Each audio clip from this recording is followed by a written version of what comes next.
everyone, I'm here Moitri and welcome back to my channel. तो मेरी तरह आप लोगों के दिमाग में भी कभी ना कभी तो स्विट्जरलैंड घूमने का ख्याल आया ही होगा. So now the good news is from July 2021, Switzerland is reopening for travelers from India. लेकिन उसके लिए आपको होना पड़ेगा फुल्ली वैक्सीनेटेड. तो अगर आप फुल्ली वैक्सीनेटेड हैं तो आप स्विट्जरलैंड का टूरिस्ट वीजा के लिए अप्लाई कर सकते हैं. लेकिन स्विट्जरलैंड घूमने के बाद जब भी हमारे दिमाग में आता है उसके साथ आता है एक और बात, एंड दैट इज एक्सपेंसेस. जी हाँ, जैसे हम सबको पता है Switzerland is one of the most expensive tourist destination in the world.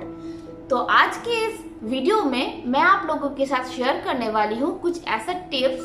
अगर आप ये सब टिप्स को फॉलो करेंगे तो आप अपना थोड़ा पैसा बचा सकते हैं.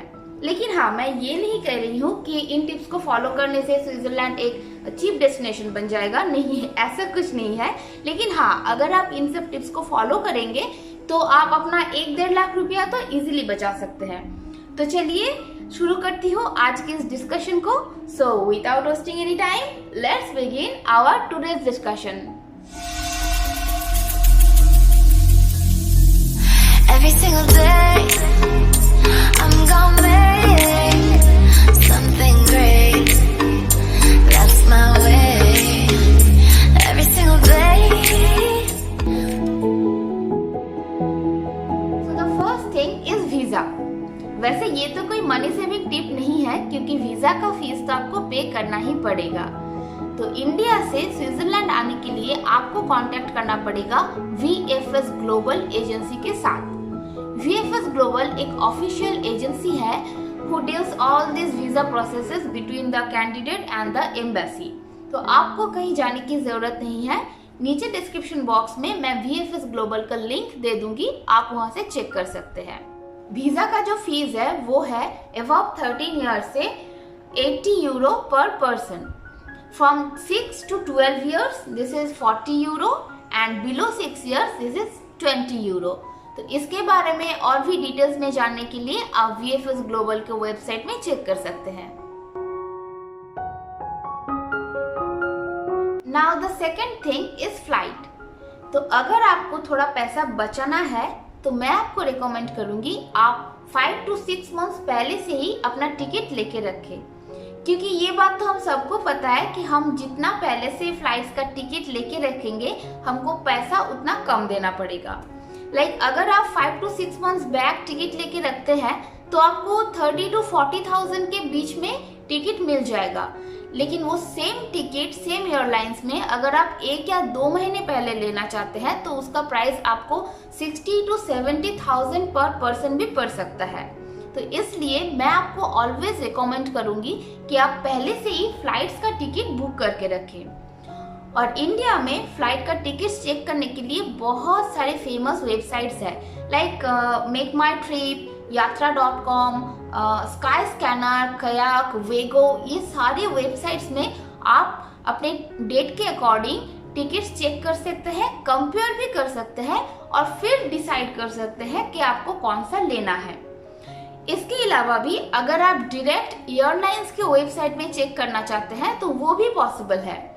जैसे कि Emirates, British Airways, Swiss airlines, KLM, ये सब एयरलाइंस के ऑफिशियल वेबसाइट में भी आप चेक कर सकते हैं, कंपेयर कर सकते हैं और फिर डिसाइड कीजिए आपको कौन सा लेना है. थोड़ा रिसर्च करके टिकट लेंगे तो आपको बहुत सस्ते में लेस देन 50,000 में आपको टिकट्स मिल जाएगा. एक और बात, अगर आपको डायरेक्ट टिकट लेना है दिल्ली टू ज़ुरिक और मुंबई टू ज़ुरिक या फिर जेनेवा, तो फिर टिकट का प्राइस थोड़ा ज़्यादा होगा. तो मैं आपको ऑलवेज रिकमेंड करूँगी कि आप ब्रेक करके जाइए. Delhi to Doha, then Doha to Zurich, या फिर मुंबई टू पेरिस और Brussels, then there to Zurich. ऐसे ब्रेक करके जाएंगे तो आपको बहुत सस्ते में टिकट्स मिल जाएगा. और इन सब एयरलाइंस का सर्विस बहुत अच्छा है, आपको कोई दिक्कत भी नहीं होगी और आपका पैसा भी थोड़ा बच जाएगा.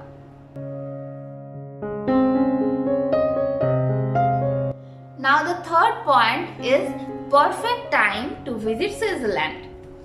तो वैसे जून, जुलाई एंड अगस्त ये 3 महीना स्विट्जरलैंड में है समर। ऑल ओवर यूरोप ही समर चलता है, तो इस टाइम स्विट्जरलैंड का beauty and all over Europe beauty तो कुछ अलग ही लेवल का होता है।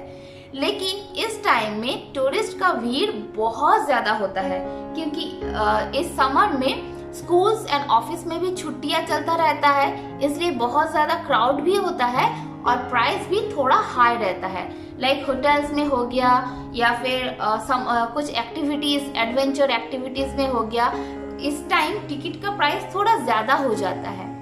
तो अगर आपको स्विट्जरलैंड का पूरा मजा लेना है और पैसा भी बचाना है, तो मैं आपको रिकमेंड करूंगी लाइक अप्रैल, मई, जून और इधर सितंबर, अक्टूबर, नवंबर, इस टाइम में आप टारगेट कीजिए, क्योंकि उसके बाद लाइक जनवरी, फरवरी, मार्च इस टाइम में बहुत ज्यादा हेवी स्नोफॉल होता है, काफी सारे एडवेंचरस एक्टिविटीज बंद रहती है और उसके साथ सनलाइट भी बहुत कम होता है।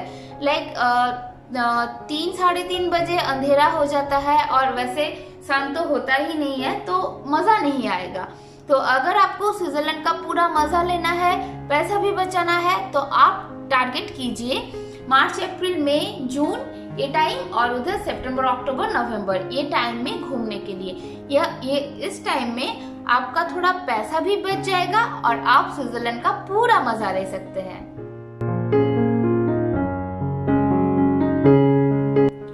Now the fourth point is transport. Switzerland का public transport is very very efficient, but at the same time very expensive as well. तो मेरा सजेशन यही होगा कि आप स्विट्जरलैंड आने के बाद एक ट्रैवल पास ले लें, क्योंकि अगर आपके पास ट्रैवल पास होगा तो आपको इंडिविजुअल टिकट्स लेने की कोई जरूरत नहीं है, क्योंकि इस ट्रैवल पास को आप बस, ट्रेन, ट्राम, फेरी, क्रूज इन सब में यूज कर सकते हैं। और इसके अलावा भी जो स्पेशल राइड्स होता है, जैसे कि माउंट पिलाटस हो गया, ग्लेशियर 3000 हो गया, यंगफ्राउ हो गया, माउंट एथलिस हो गया, इन सब जगह में जाने के लिए जो स्पेशल ट्रेन्स या फिर गंडोला या फिर केबल कार राइड्स होता है, यहाँ पे भी आपको एक अच्छा खासा डिस्काउंट मिल जाएगा।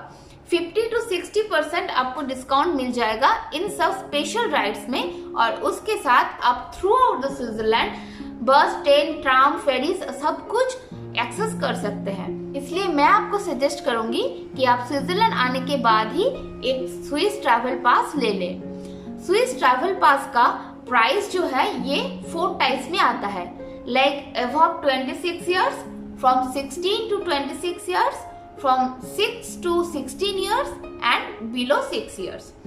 इन सब ट्रैवल पास का जो प्राइस है ये चेंज होता रहता है, कुछ कांस्टेंट नहीं है। इसलिए मैं नीचे स्विट्जरलैंड का जो ऑफिशियल ट्रांसपोर्ट सिस्टम है, दैट इज एस बेबे का लिंक मैं नीचे डिस्क्रिप्शन बॉक्स में दे दूंगी। आप वहां से करंट जो प्राइस है वो चेक कर सकते हैं। लेकिन फॉर एग्जांपल मैं आपको एक थोड़ा सा आइडिया दे सकती हूँ, लाइक अगर आप 26 इयर्स अबव है और आपको एक 3 डेज का पास चाहिए, तो आपको फर्स्ट क्लास में प्राइस पड़ जाएगा 380 स्विस फ्रैंक फॉर 3 डेज, और सेकेंड क्लास में आपको मिल जाएगा 230 स्विस फ्रैंक ऑलमोस्ट। तो मैं तो ऑलवेज रिकमेंड करूंगी कि आप सेकेंड क्लास में स्विस पास ले ले। स्विस पास आप 3 days, 4 days, 8 days and 15 days के लिए ले सकते हैं। एंड सेकेंड क्लास का सर्विस बहुत ही अच्छा होता है। सेकेंड क्लास का सर्विस ही लग्जरी टाइप होता है। तो अगर आप पैसा बचाना चाहते हैं तो आप स्विट्जरलैंड आने के बाद सेकंड क्लास का स्विस ट्रैवल पास ले सकते हैं। और बिलो 6 इयर्स जो किड्स होता है उनके लिए कोई एक्स्ट्रा टिकट लेने की जरूरत नहीं है, क्योंकि एक एडल्ट टिकट के साथ एक चाइल्ड इजीली मूव कर सकता है हर एक जगह। तो और इसके अलावा आप फैमिली ट्रैवल पास भी ले सकते हैं। ये सब का डिटेल्स आप एसबीबी के ऑफिशियल वेबसाइट में चेक कर सकते हैं। Now the 5th point is accommodation.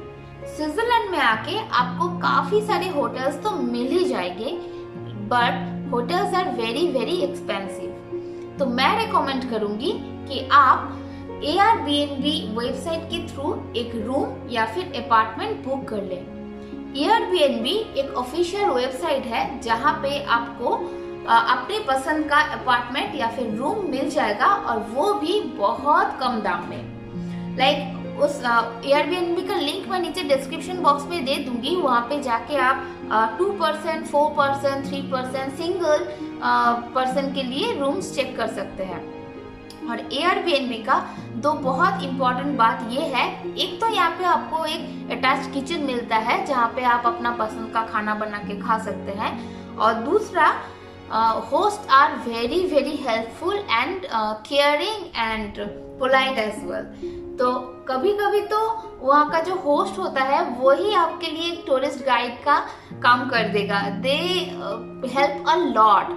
मतलब एक अननोन जगह को एक्सप्लोर कैसे करना है इजीली, इसके बारे में host are very very good. वो लोग बहुत हेल्प करते हैं, कहाँ जाना है, कैसे घूमना है, ये सब उन लोगों से बहुत अच्छी तरह से आपको इन्फॉर्मेशन मिल जाएगा। और अगर आप एक बैकपैकर है, सोलो ट्रैवलर है, फ्रेंड्स के साथ आ रहे हैं, तो फिर आपके लिए बेस्ट होगा hostels.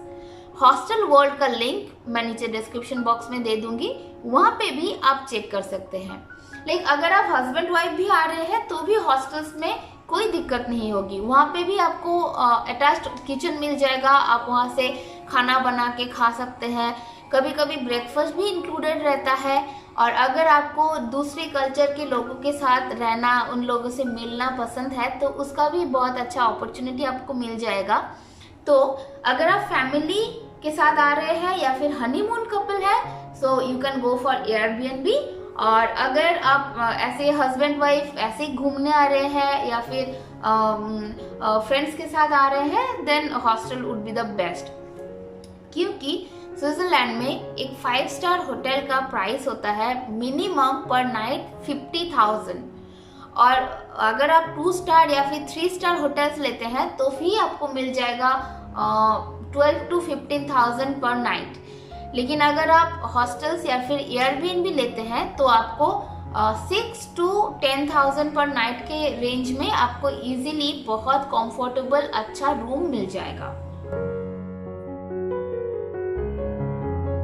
Now the sixth and one of the most important point is food।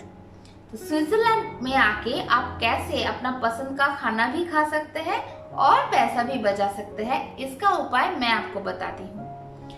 तो Airbnb या फिर हॉस्टल में आपको जो किचन मिलेगा आप उसको फुल यूटिलाइज कीजिए। जो स्विस सुपरमार्केट्स या फिर जर्मन सुपरमार्केट्स होते हैं वहां से आप ग्रोसरीज ले लीजिए। स्विस सुपरमार्केट्स लाइक मिग्रोस या फिर कॉप में आपको थोड़ा सा एक्सपेंसिव पड़ेगा ग्रोसरीज, लेकिन अगर आप German supermarkets like Aldi, Lidl, इन सब जगह से ग्रोसरीज ले लेते हैं, ये आपको थोड़ा अफोर्डेबल भी पड़ेगा। और इन सब ग्रोसरी आइटम्स को लेके आप किचन में अपना पसंद का खाना बना सकते हैं, खा सकते हैं, और एट द सेम टाइम बहुत सारे पैसा भी बचा सकते हैं। लेकिन हाँ, अगर आपको कुछ स्पेशल स्विस खाना टेस्ट करना है तो उसके लिए आप एक दिन जरूर रख सकते हैं, क्योंकि एक दिन आप फोंडू या फिर रैकलेट जो ऑथेंटिक स्विस डिशेस होता है ये सब टेस्ट कर सकते हैं, बट नॉट एवरी डे। क्योंकि अगर आप कंटिन्यू 3 या 4 डेज रेस्टोरेंट में खाना खाने जाएंगे तो आपका बहुत सारा पैसा खर्चा हो जाएगा। इसलिए मैं आपको सजेस्ट करूंगी कि आप लोकल सुपरमार्केट से ग्रोसरी आइटम्स ले लें और किचन में अपना खाना खुद बनाइए, क्योंकि किचन में खाना बनाने के लिए हर एक यूटेंसिल्स मौजूद रहता है। आपको कोई दिक्कत भी नहीं होगी और आपका काफी सारा पैसा भी बच जाएगा। Now the last point is miscellaneous. जैसे कि हम लोग अगर कहीं बाहर जाते हैं तो एज अ मेमोरी वहां से कुछ ना कुछ लेके आते हैं, लाइक कुछ सुवेनियर हो गया या फिर कुछ चीज हो गया। तो अगर स्विट्जरलैंड में आप टूरिस्ट प्लेसेस में सुवेनियर खरीदने जाएंगे तो वो भी आपको बहुत ज्यादा एक्सपेंसिव पड़ेगा। लाइक इतना छोटा से एक काउबेल का प्राइस 25 फ्रैंक होता है, which is very very expensive. इसलिए मैं आपको रिकमेंड करूंगी कि टूरिस्ट प्लेसेस से ना लेके आप सुपरमार्केट से भी ले सकते हैं। सुपरमार्केट्स में भी बहुत सारे सुवेनियर्स आपको मिल जाएगा। और इसके अलावा हम जो करते हैं कि हम जब बाहर कहीं अच्छी जगह जाते हैं वहाँ से घर वालों के लिए कुछ ना कुछ तो लेके आते हैं। और स्विट्जरलैंड आए और स्विस चॉकलेट्स नहीं खरीदे, ये कैसे हो सकता है। तो स्विस चॉकलेट भी मैं आपको रिकमेंड करूंगी कि आप सुपरमार्केट से ले लीजिए, लाइक मिग्रोस, कॉप, ये जो स्विस सुपरमार्केट्स है इन लोगों का खुद का ब्रांड होता है चॉकलेट्स का, जो ऑथेंटिक स्विस चॉकलेट ही होता है। तो आप इन सब जगह पे स्विस चॉकलेट खरीद लीजिए, आपको पैसा भी बहुत कम पड़ जाएगा और आप काफी सारे चॉकलेट्स वहां से ला सकते हैं। So yeah, that was for today's video. I hope आपको अच्छा लगा और आपको थोड़ा आइडिया भी मिल गया कि कैसे स्विट्जरलैंड भी घूमना है और पैसा भी बचाना है। तो इसके अलावा भी अगर आपको कुछ और चीज़ों के बारे में जानना है तो आप नीचे कमेंट सेक्शन में कमेंट करके मुझसे पूछ सकते हैं, और डिस्क्रिप्शन बॉक्स में मैं अपना इंस्टा, फेसबुक और ईमेल आईडी दे दूंगी, आप वहाँ पे भी मुझसे कॉन्टैक्ट कर सकते हैं। I will try my best to give you a satisfactory answer. So yeah, get ready for your Switzerland trip. और चलिए मिलती हूँ बहुत जल्द आप लोगों के साथ एक नई जगह, नई टॉपिक के साथ। तब तक के लिए बाय बाय, टेक केयर।